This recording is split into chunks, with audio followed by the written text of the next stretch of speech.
Since we have a few newcomers to this series, it's only a short series with 2 parts really.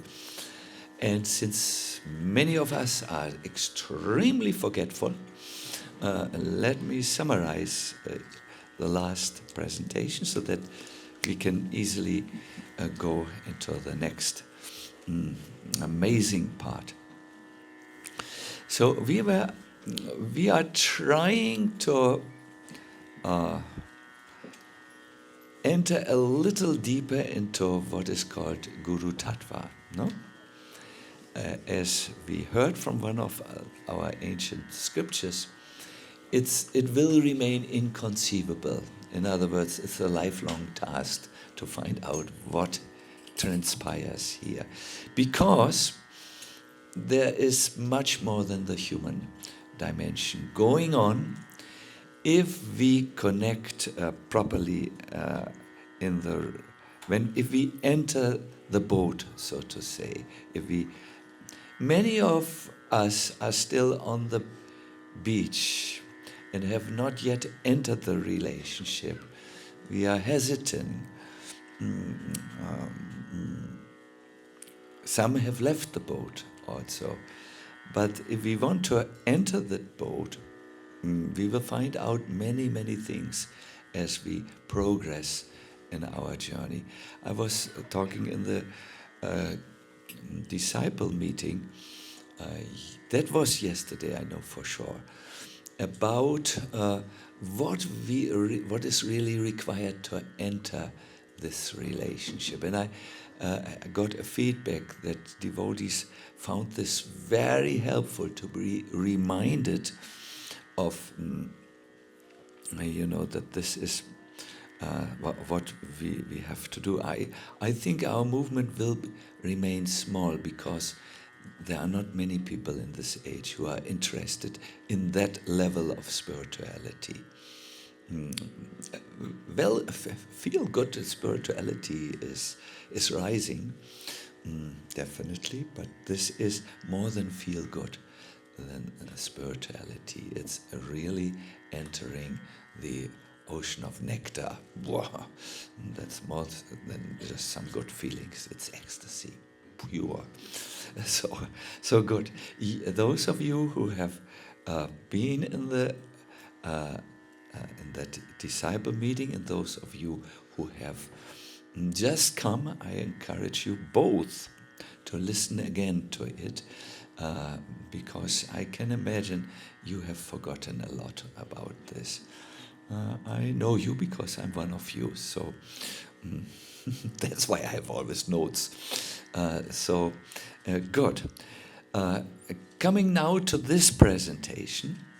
In the last presentation, we heard of the Guru waking us from a dream, and in the beginning we are unwilling. The traditional example, I have presented that also in other lectures. I remember one in Switzerland just recently, is that of the mother who comes into the room where the child is sleeping and then wakes the child up. And the child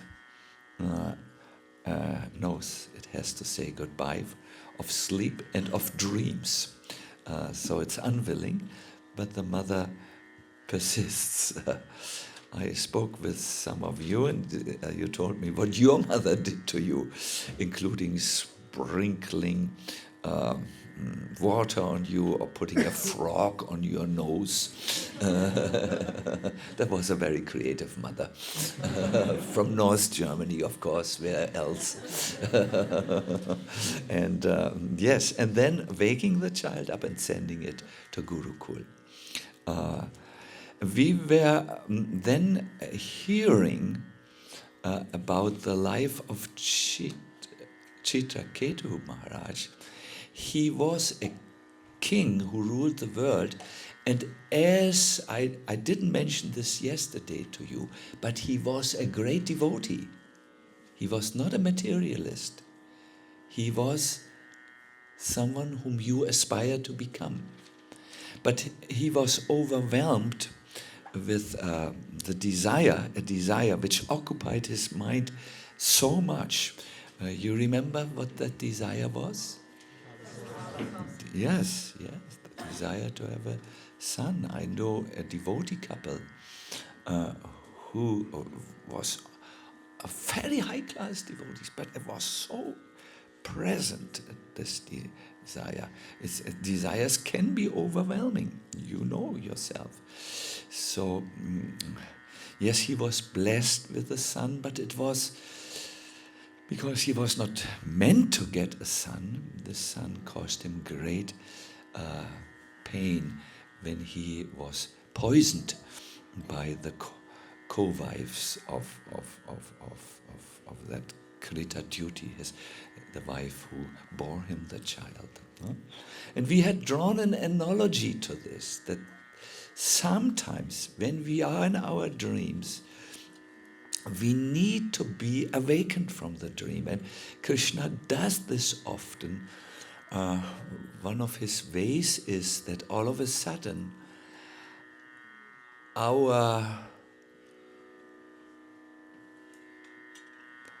you call it in psychological terms, ruse. That's the story in which we live, is all of a sudden disturbed. People find out that we live in a story, that we are trying to pretend to be someone, and we try to, and so on. And it's highly uncomfortable. Or all of a sudden, like this happened in my case a few times, all of a sudden a disease comes and I can't get rid of it until I find out what is the spiritual reason behind this. No? Or our Guru Maharaj may tell us, it's time for you to bring your spiritual life on the next level, otherwise you will stagnate, and so on. So yes, so Krishna either directly wakes us up or does so through our spiritual master. So today, come and stand here. Your good name again, I forgot. Ludwig. You see, Ludwig brought a light. Show them. Today we will hear about another function of the spiritual master, and that is that he brings a torchlight of knowledge to us, like a smiling Ludwig. No? Yes. So this is the light. It is offered to the Lord, and just for you to know, we take it like this, hoping that with this gesture some light comes in our mental functions. and some of us do like this, putting it in the heart, because the brain is not enough. We need to also emotionally be enlightened. No? So Ludwig will come to all of you.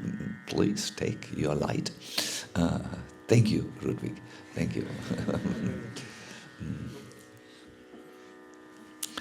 Hare Krishna. So while this goes on, I will continue with the program here. So Srila Prabhupada mentions two incidences where Krishna and then when his guru, Srila Bhaktisiddhanta Saraswati Thakur, so to say, gave him a wake-up call. Do you remember the one with Krishna?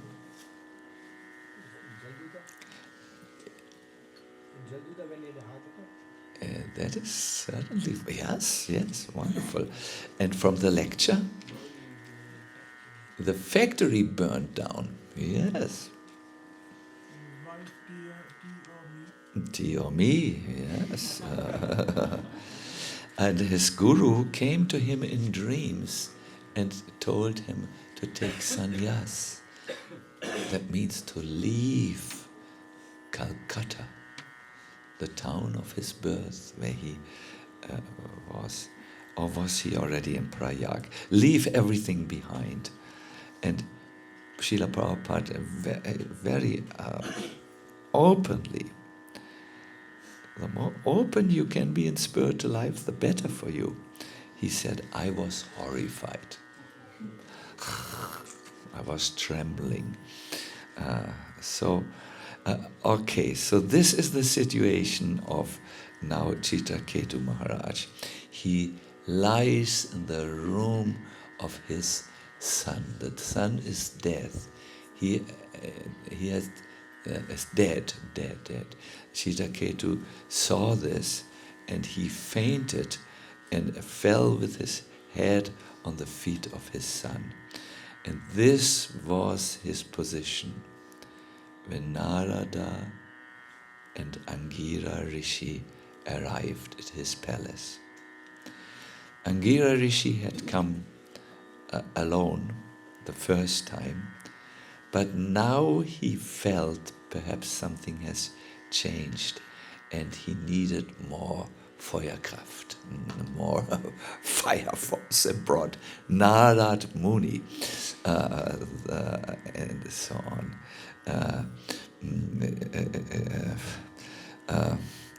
Narada, Angira and Narada appeared. They could come through the airways, and much more. They manifested like a light on a candle when it's lit, and they disappear in the same way. So they saw this scene of lamentation, Krita duty howling and cursing God for taking the son and from her, and Chitraketu just lying like a dead body. And slowly, upon the arrival of Narad and Angira Muni, Chitraketu woke up. Krita Duty stopped speaking and with tear-filled eyes looked at the saints. Everything died down.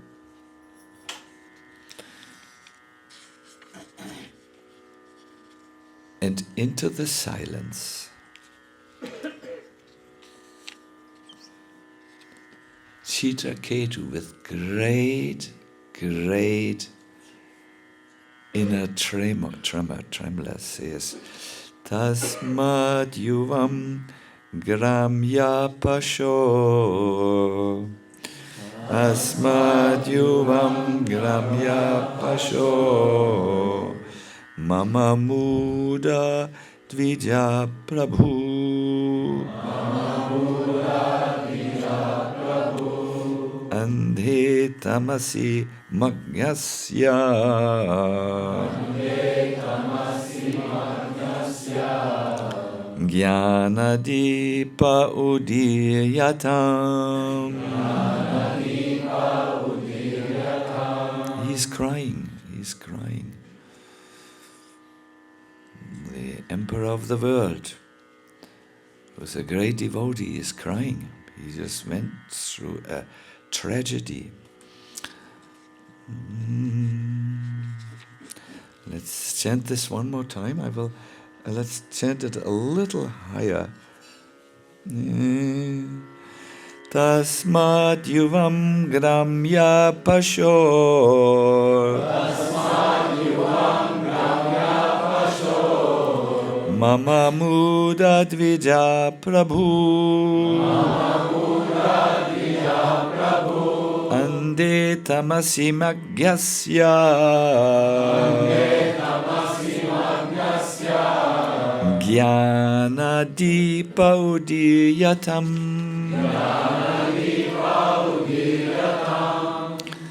My dear devotees, don't expect a very neutral statement now. He's crying, he's traumatic. He will use words which will shock you because he is shocked. Because you are great personalities. He speaks to Narada and Angira. You are great personalities.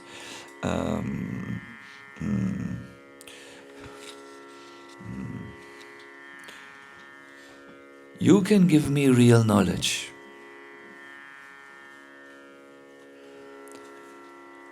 I am as foolish as a village animal, like a pig or dog, because I am merged in the darkness of ignorance. Therefore, please ignite the torch of knowledge. Jnana Deepa, the lamp of knowledge, or torchlight of knowledge, no? Please ignite the torch of knowledge to save me. This spiritual knowledge is not just theoretical knowledge. It will culminate in initiation, in Diksha, where this knowledge is supposed to blossom up. Therefore, a few of us are very nervous. There will be soon an initiation ceremony taking place in Germany. My God,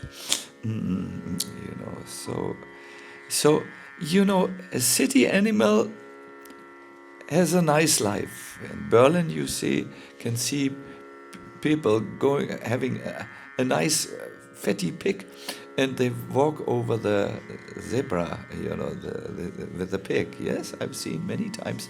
Pigs are highly intelligent, by the way, more than dogs. Wow, now you bring even the water of knowledge. Thank you. But an animal, and they are cared very nicely. They have their bed in the house, or their place to rest very nicely. But in the village, you know how pigs and dogs are treated. You have heard their cries and their howls. So Chitraketu says, therefore, I'm crying also like that under the pangs of misery which has happened. I'm suffering so much. We all have seen in Braj, wow, pigs are thrown on the ground and their feet are tied, and then they are shaved and the hair is sent to Philips for the dental care, dental toothbrush. Yeah, Hare Krishna. Very difficult life. And so on, yes. And they make so much sound, you feel like, wow, maybe I should save this poor animal, so I'm also like this, totally miserable. But you can light the torch of knowledge to save me. So at this, the saints, Angira first, he begins to speak. He says, my dear king, you are an advanced devotee of the Supreme Personality of Godhead.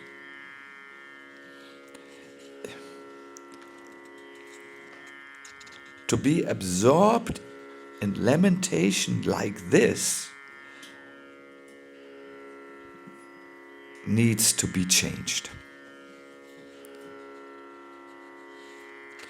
And then he continues, I'm trying to find this for you. Yes. And then Angira says, when I first came to your home, I could have given you the supreme transcendental knowledge. But when I saw that your mind was absorbed in material things, remember what? Yes, he wanted to have an issue, no? When I saw that your mind was so absorbed in material things, I gave you only a son who caused you jubilation, and afterwards this lamentation. No, we have now come, the two of us, to relieve you from this lamentation, which is there because you are merged in the darkness of ignorance. For those who are advanced in spiritual knowledge, to be affected by material loss and gain is not at all desirable. So they say, we have come because something has changed in you. What has changed in Chitraketu?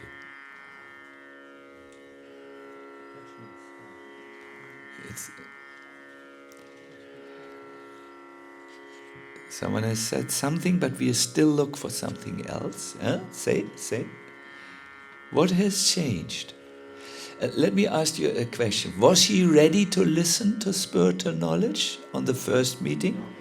No, he just wanted what he wanted. He was merged in Tamagun, and he had his own desires in life, like all of us. We are in our own little world. We are kings of our imaginary kingdoms. Oh, it never ends with you. Thank you so much. Thank you. My God, this is the carrier of mercy. So now, my dear devotees, he is ready to hear. He has just expressed it. He has said, I am so much in ignorance, I can only compare myself to a resident of an animal in a village. And I'm suffering because of this ignorance. Now, please enlighten me. He was ready to listen.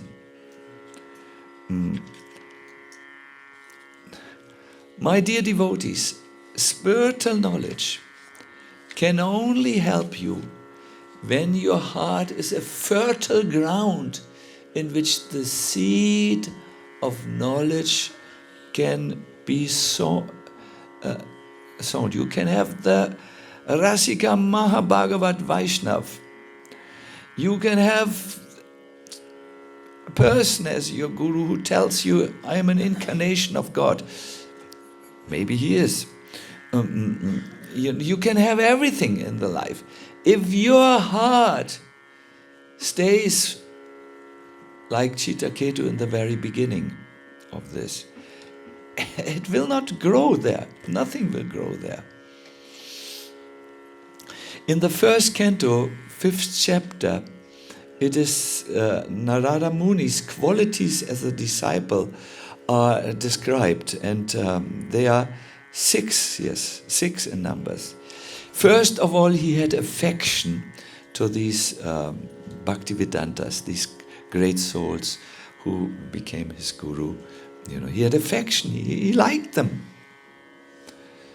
This is called Anuraktasya. The second quality is Prashritasya.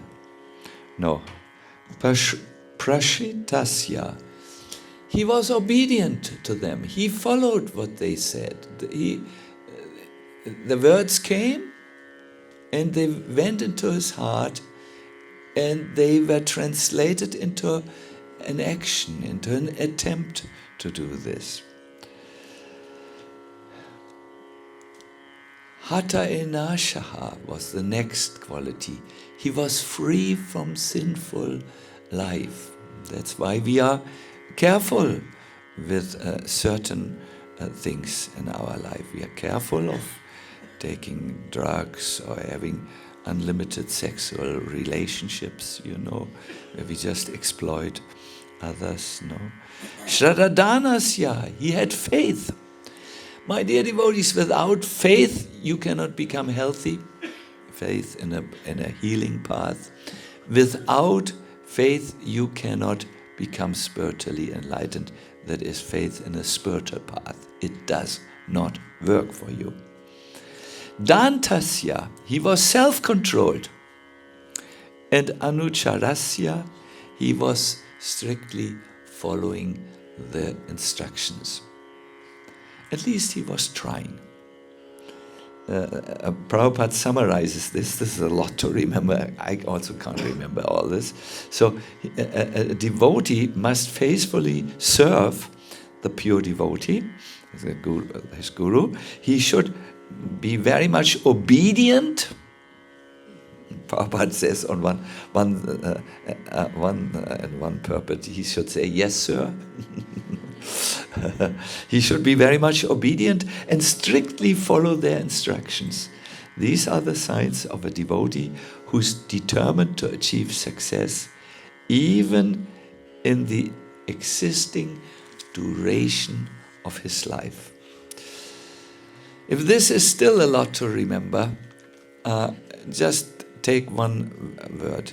You need to be willing to follow your spiritual master. Otherwise, it's a farce.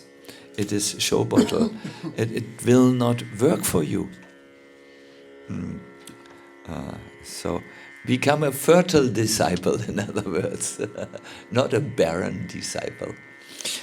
This is what we hear. And my dear devotees, I know I'm speaking now Bhagavatam, and this goes boom, boom, boom, but high level. At least try. And as you try your best, Krishna will help you. Try what you can do. Try your little best. It may be very little, but Krishna will cover the rest for you. Try. Have this willing, open heart, Be open-hearted, not closed-minded. So, yes, there is a song which I heard from Indradumna Maharaj. He has quoted Surdas. Surdas, the blind singer, has an ocean of songs. There, Sur Sagara is called his song collections. It's more than 100,000 songs. And one song is about the spiritual master. Should I sing it? Or I can't. I have only in English. And I'm not so,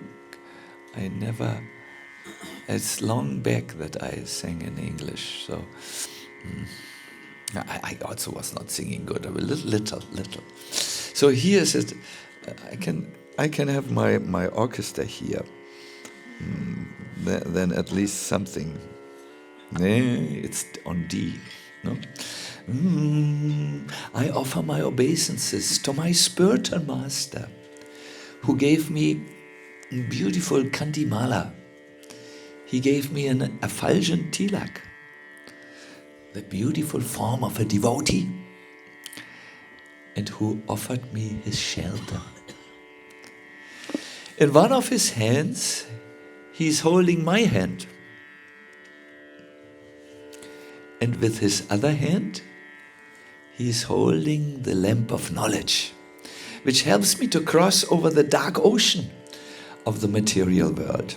Surdas says, my Guru deserves the greatest respect because only he can rescue one in a blinking of an eye.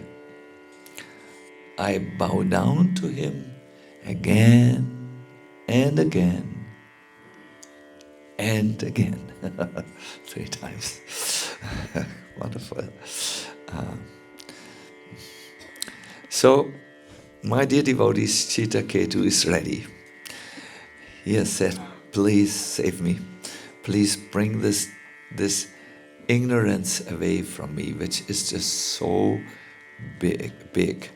And he's actually eager to receive knowledge or eradicate his knowledge. He doesn't want to receive any longer material benefits, in his case, son, but he wanted to have the cure to material life. And now he's ready. He expressed that he is in ignorance. Now, The term avidya, my dear devotees, is something else than we have in our lingo, in our language.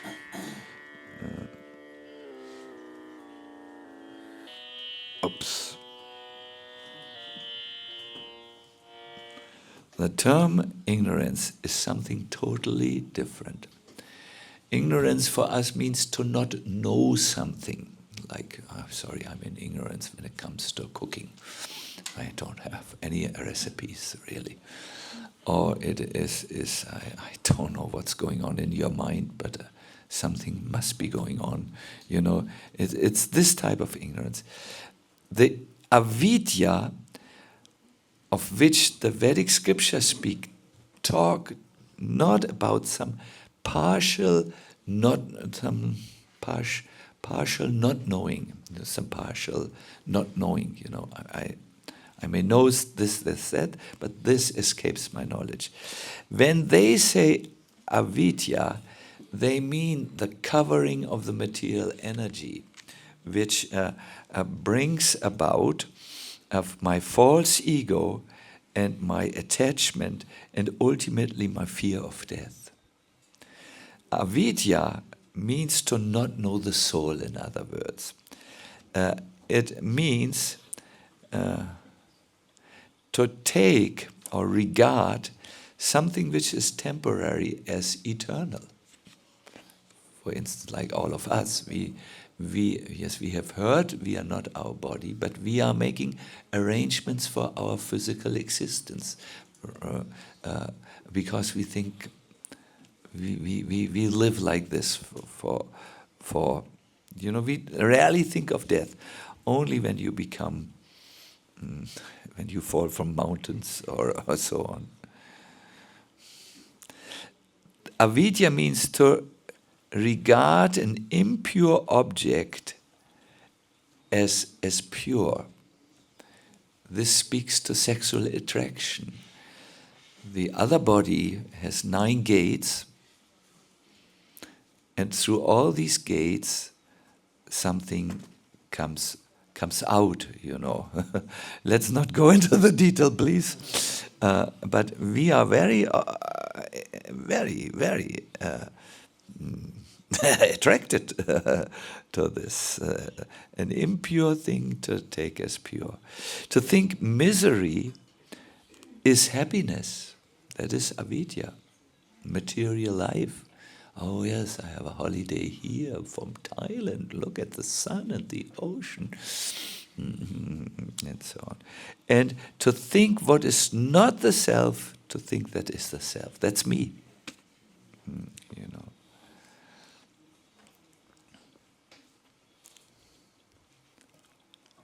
This leads to asmita, where we identify with our body. It's almost as if I identify with this pair of glasses, you know. I use it to see better, but it's not me. And when this breaks, it broke already one time, but it could be repaired. So when it breaks, it's not the end of me. No, so yes, false ego.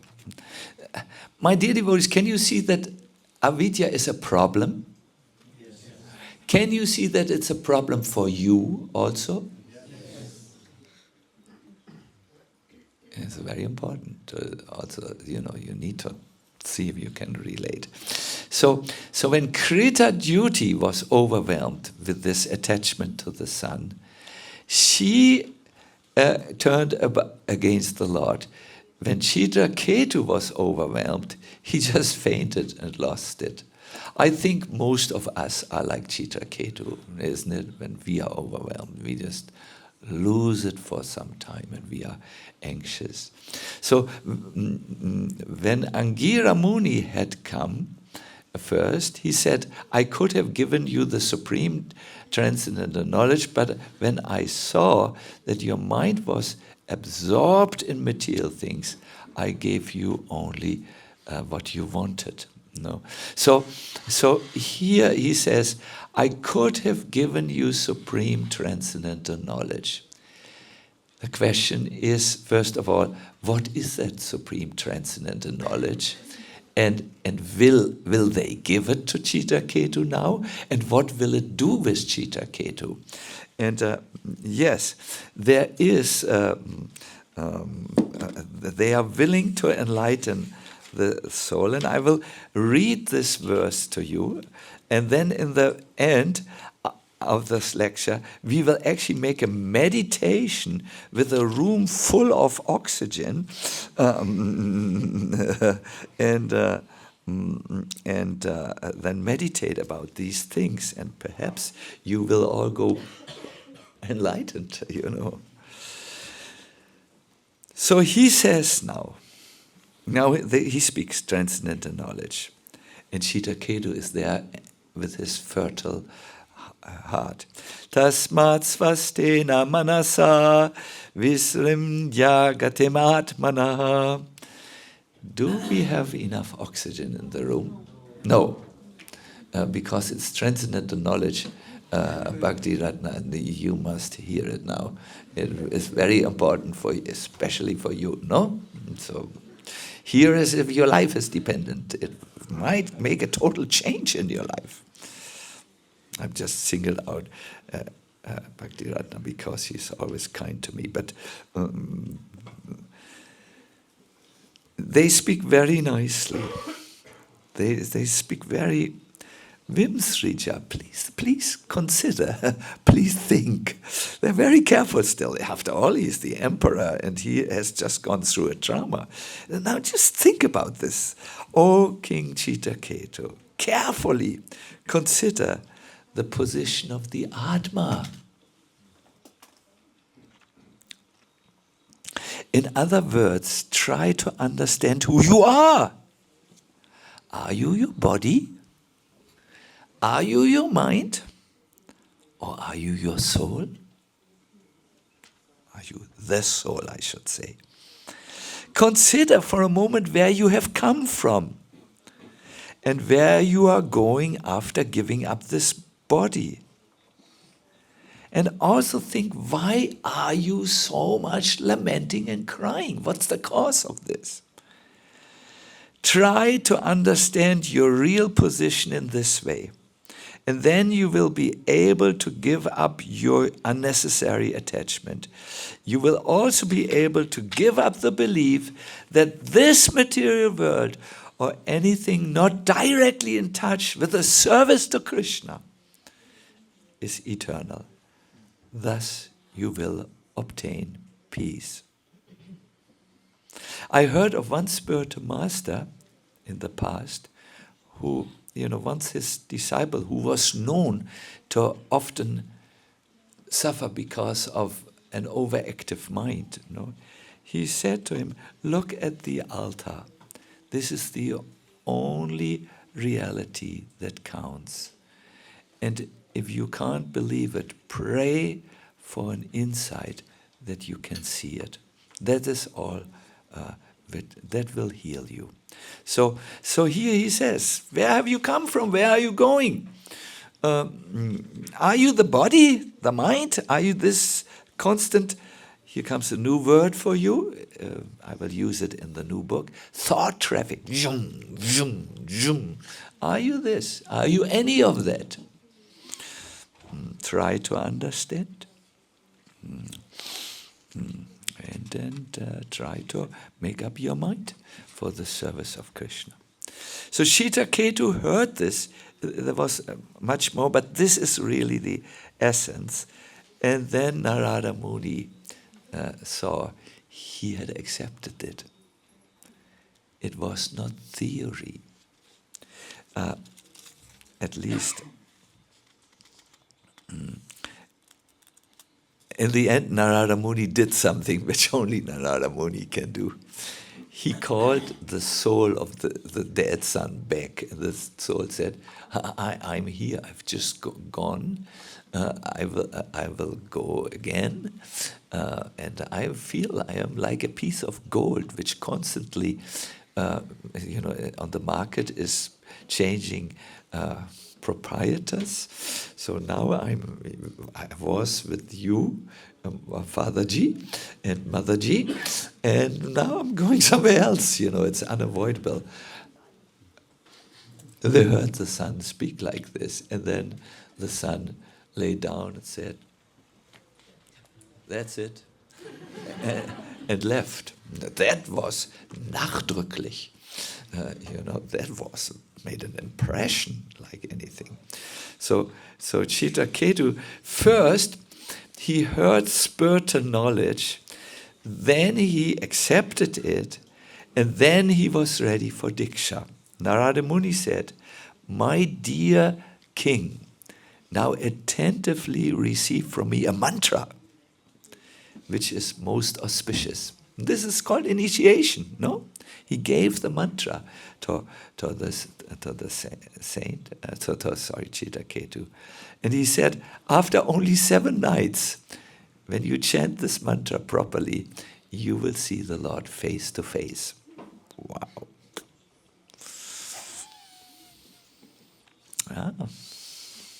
If you can take initiation from Narada Muni, that's very good, And then the 2 saints left for Brahmaloka, the spiritual world, after they had instructed Chitraketu, and Chitraketu began to practice. He took it so serious, my dear devotees. He was fasting, he drank only water, and he continuously chanted for 1 week, 7 days, with great attention, this mantra from Narada Muni. And he received 2 results. One result was material. I think the saints did this to increase the faith of Chitraketu, and the other was spiritual. Do you want to know the material result? He got rulership over the Vidyatara planets. These are really interesting beings. They are mystical beings from our poor human perception. They can become visible and invisible as they want. So he became the king of this, the Vidyataras. But the real result, the primary result, was his mind became so enlightened that he attained the full shelter of one form of the Lord who resides in this universe, Ananta Shesha. I think it's Ananta, it's Shesha. So I would like, let me just, a moment. Look, I would like to put you into a meditative trance where you realize spiritual knowledge and see the Lord face to face. Is that all right? I must say, because I'm not Narada Muni, I don't have these powers, but you have very fertile hearts, I know, and you will let the words of the Bhagavatam do the work for you. You can have this as an open eye meditation, and so on. Perhaps this is intelligent for us. It's something else. It changes. Are you very tired, or is it all right, Ramhari? Tika. Ramhari is, of course, a professor, so he's fired up when he hears things.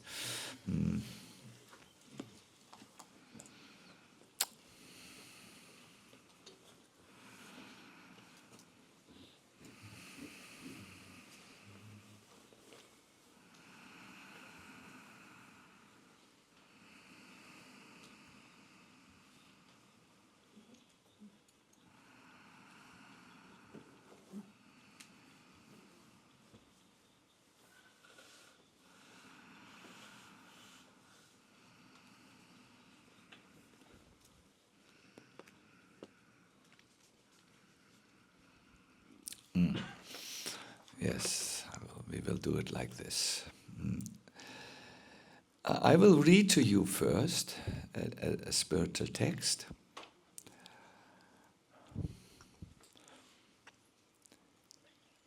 when you read something that captures your mind, something can take place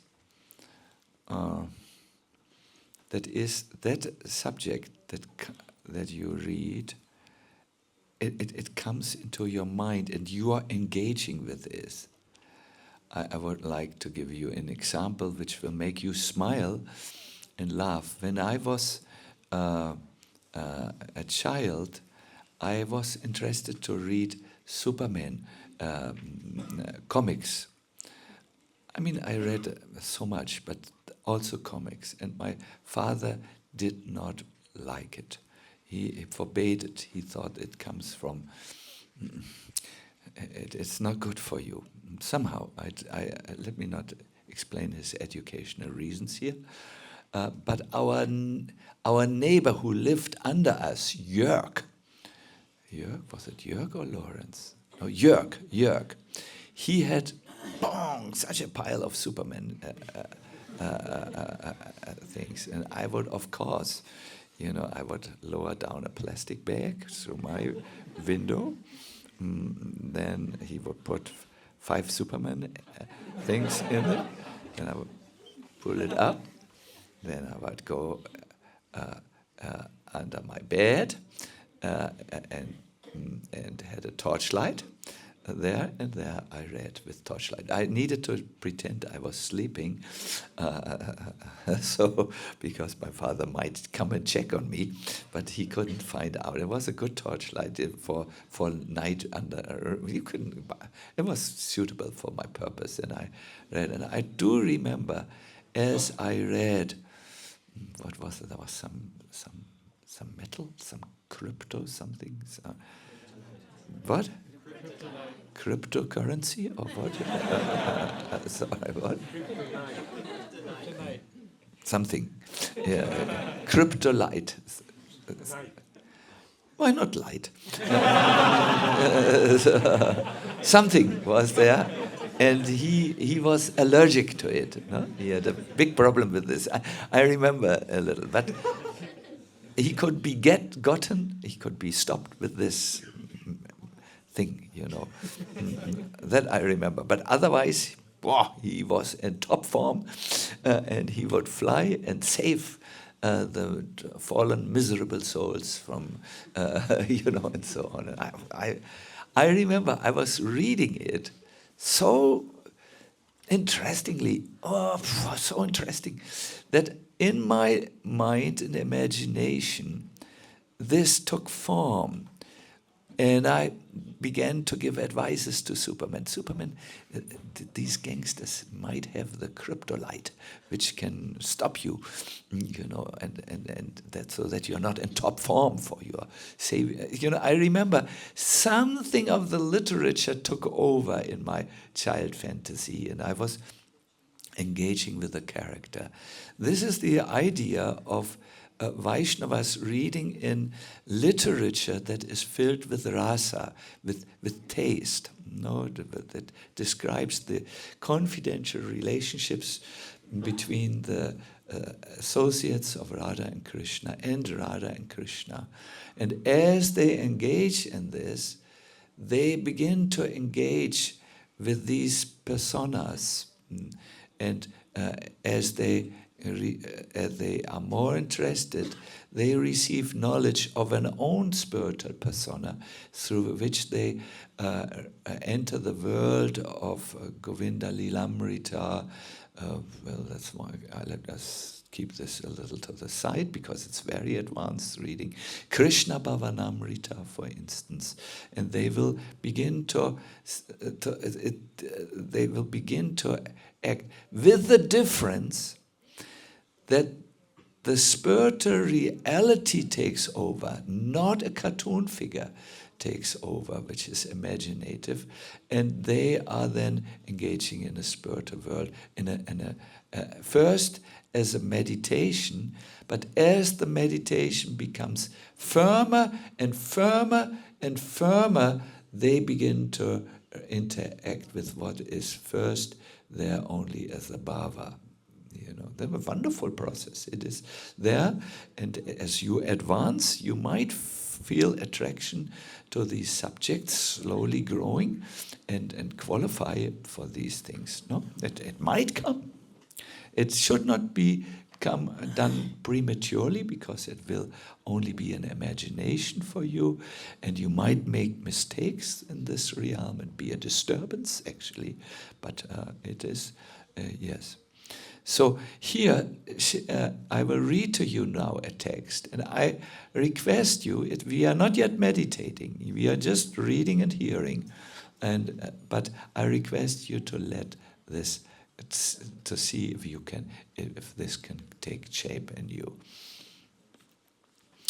So when Chitraketu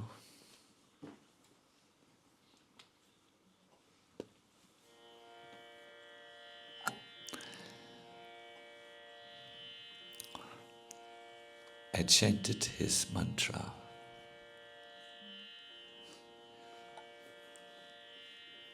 he began to more and more meditate about the personality who was worshipped with this mantra.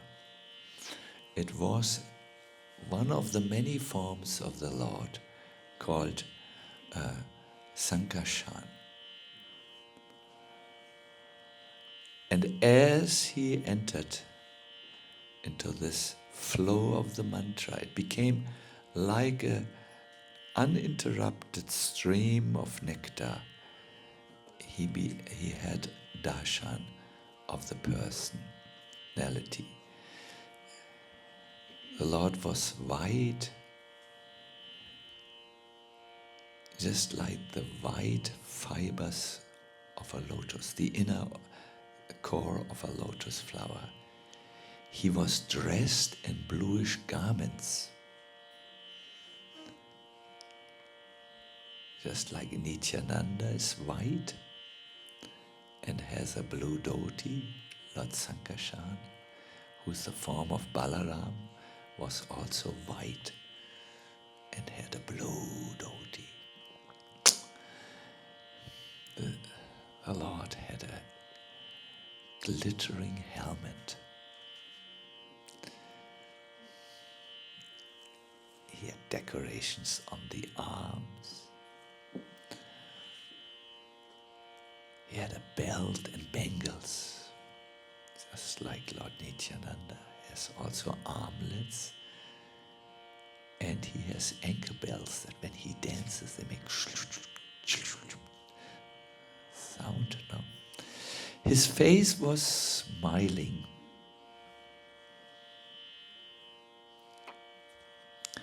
And he had reddish eyes. Why reddish? Because out of love. No? The edges is red. When you love, very much, the edge of your eyes is red. No? Surrounding him were such exalted, liberated persons as Sanat Kumar.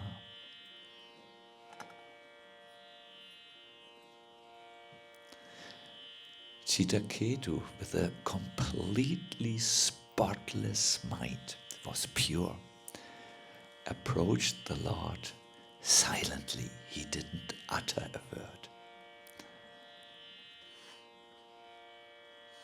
There was so much devotion in his heart that his eyes filled with tears of love.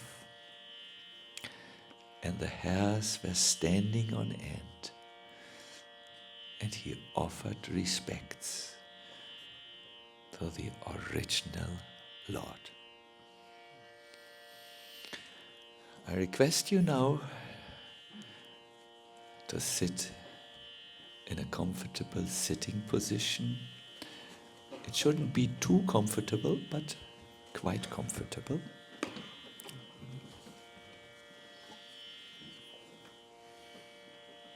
Focus on your feet. You might like to move your feet to know where they are. And relax.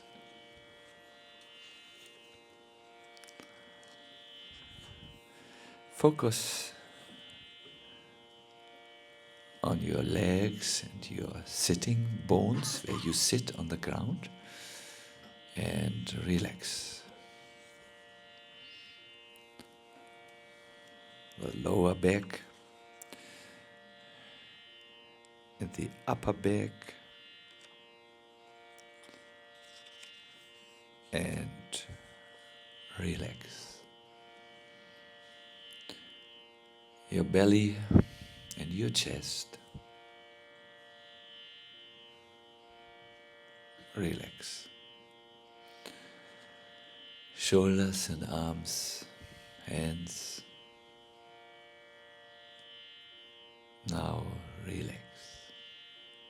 Relax a little bit more your shoulders. Let them fall to the ground. I mean, move towards the ground, not fall really. Your back of your head, your face. No one will make a photo of you and put it on your Instagram. You can be very relaxed.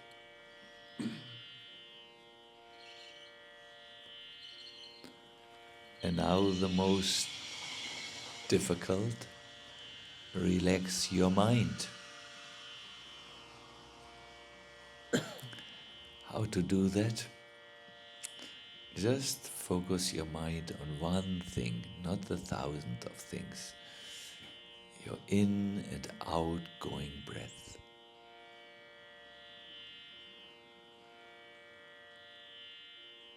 Breathe out a little longer than you usually do. Complete exhale. More. And then. Nice, good. Inhale. We have first class air. We have window open.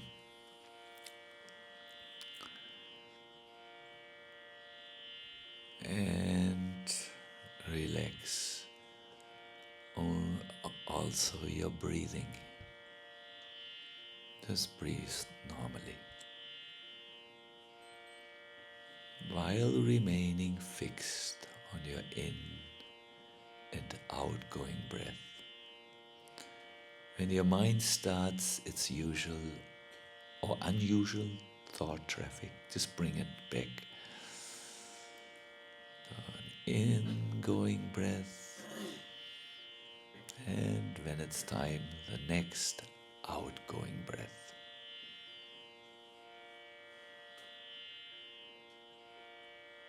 You will see an extraordinary way of relaxation. Please don't be it will work. Have some faith. Whenever your mind walks the way which it will, bring it back to the incoming and outgoing breath.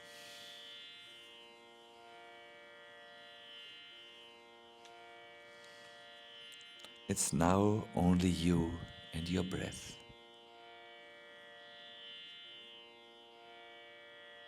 It's time which is absolutely reserved for you and your breath.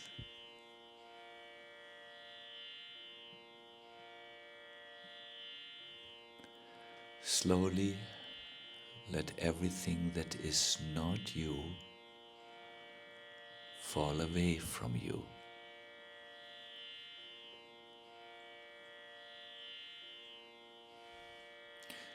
Your activities that you do at the moment in your life, perhaps you are learning something or teaching something, or perhaps you are working something, doing some sports, some yoga. It is what you do, not what you are. For a moment, let it go away. Your job or your occupation, taking care of children for instance, at the moment, let it go.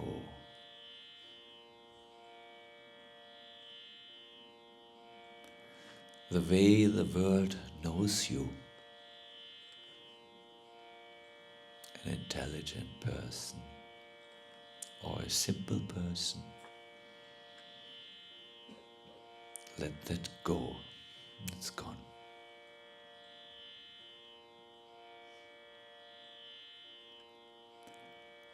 Your plans for what you will do in the near future, like when you leave Golokadam, or in your life,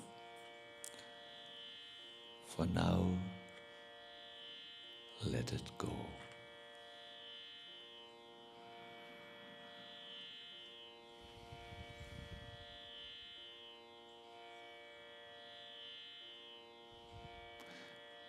Perhaps you have some attachments, some of them are hidden, some of them are known to your friends. Even that, let it go.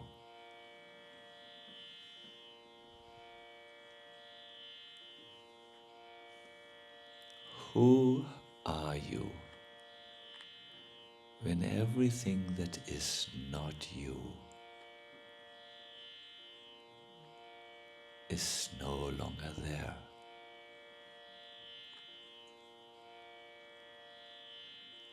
Who are you when everything that is not you has fallen away? Who are you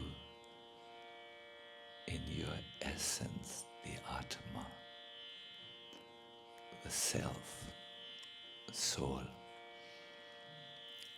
essential being? And more than that, who is Krishna for you? Think of Krishna, perhaps your favorite image of Krishna, Madan Mohan.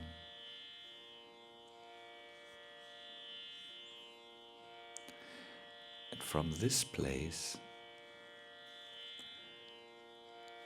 address the Lord through chanting the divine holy names.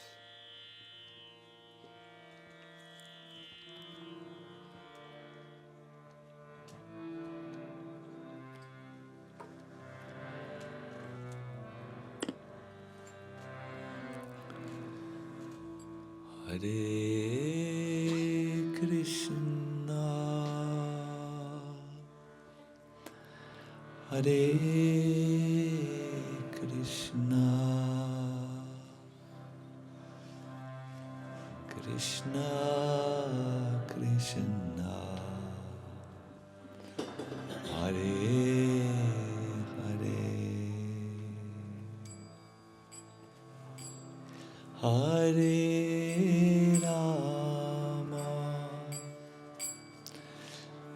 Hare Rama, Rama Rama, Hare Hare.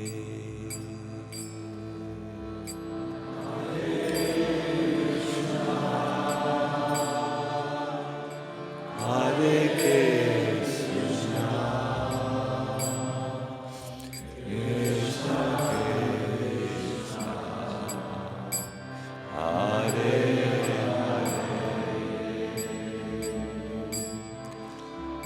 Hare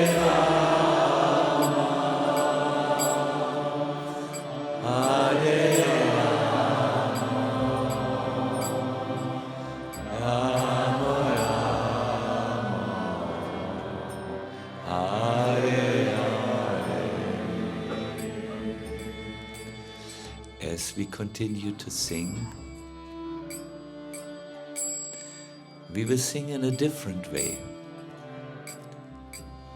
We will actually sing having Krishna or the Lord, whoever, the way you see him or you like him most, in your mind.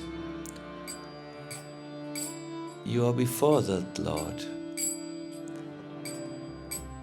sitting or standing, and you're singing from your heart into His ears. Please sing now.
One more time, all of us, please.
Hare Krishna, Hare Krishna, Krishna Krishna, Hare Hare, Hare Rama, Hare Rama,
Hare Krishna, Hare Krishna, Krishna Krishna, Hare Hare, Hare Rama, Hare Rama,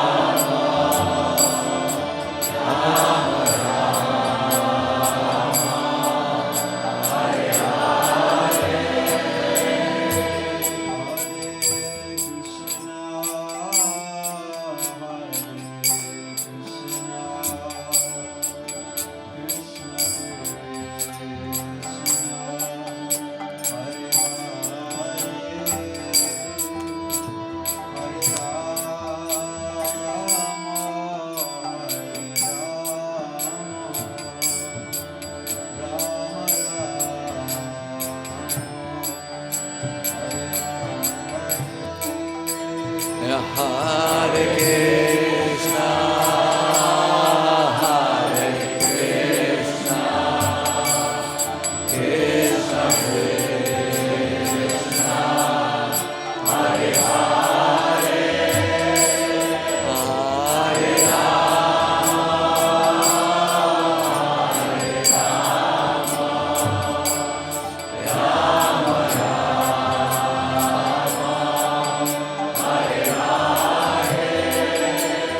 Hare Krishna, Hare Krishna,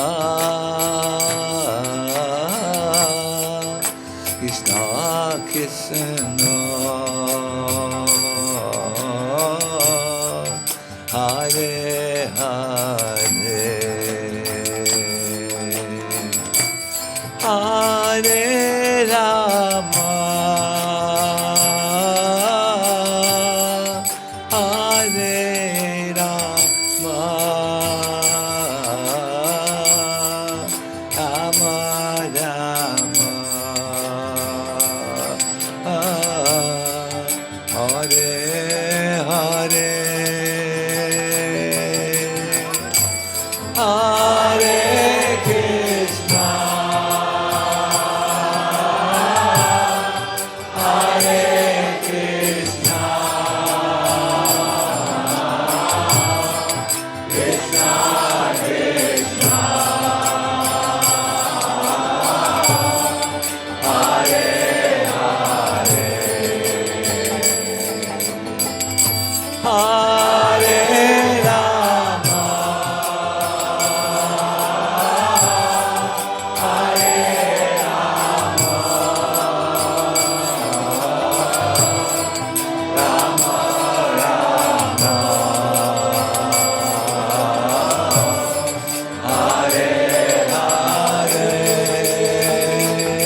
Krishna,